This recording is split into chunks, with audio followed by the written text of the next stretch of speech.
10 জনে খেলুৱৈ তাত অংশগ্ৰহণ কৰিছিলে।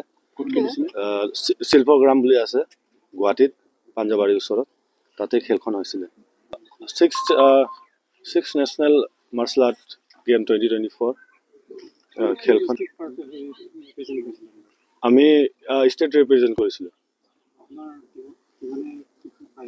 আমাৰ টিমত 10 জন পৰা 6 জনে গোল্ড মেডেল পালে, তাৰপিছত 3 জনে চিলভাৰ মেডেল পালে। নামকেইটা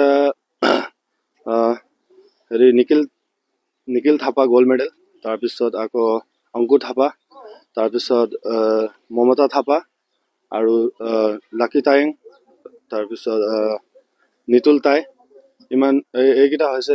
আৰু লগত হেৰি উদ্দীপ ভূঞা, এইকেইটা গোল্ড মেডেলিষ্ট। বাকী চিলভাৰ মেডেলিষ্ট কেইটা হৈছে সন্তেশ পাতিৰ, তাৰপিছত আদিত্য বিশ্বকৰ্মা, ভক্ত বিশ্বকৰ্মা।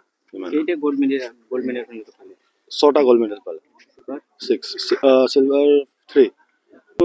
27 পৰা ষ্টাৰ্ট আছিলে, 27, 28, 29 আৰু আমাৰ খেলটো হৈছিলে 29ত। 6 গৰাকী গোল্ড মেডেলছ পাইছে, গতিকে আটাইগৰাকী খেলুৱৈক লগতে প্ৰচাৰক আমি অশেষ ধন্যবাদ জ্ঞাপন কৰিছোঁ।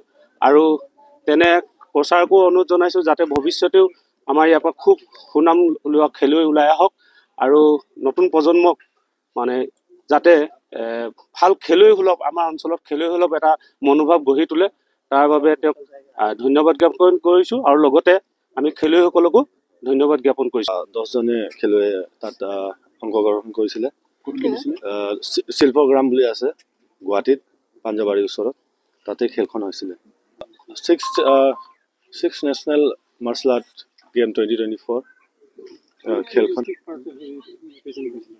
আমি ষ্টেট ৰিপ্ৰেজেণ্ট কৰিছিলোঁ। আমাৰ টিমত 10 জন পৰা 6 জনে গোল্ড মেডেল পালে, তাৰপিছত 3 জনে চিলভাৰ মেডেল পালে। নামকেইটা হেৰি নিখিল থাপা গোল্ড মেডেল, তাৰপিছত আকৌ অংকুৰ থাপা, তাৰপিছত মমতা থাপা আৰু লাকি টাইং, তাৰপিছত নিতুল টাই, ইমান এইকেইটা হৈছে। আৰু লগত হেৰি উদ্দীপ ভূঞা, এইকেইটা গোল্ড মেডেলিষ্ট। বাকী চিলভাৰ মেডেলিষ্ট কেইটা হৈছে সন্তেশ পাতিৰ, তাৰপিছত আদিত্য বিশ্বকৰ্মা, ভক্ত বিশ্বকৰ্মা। ছটা গোল্ড মেডেল পালে, 6 চিলভাৰ 3।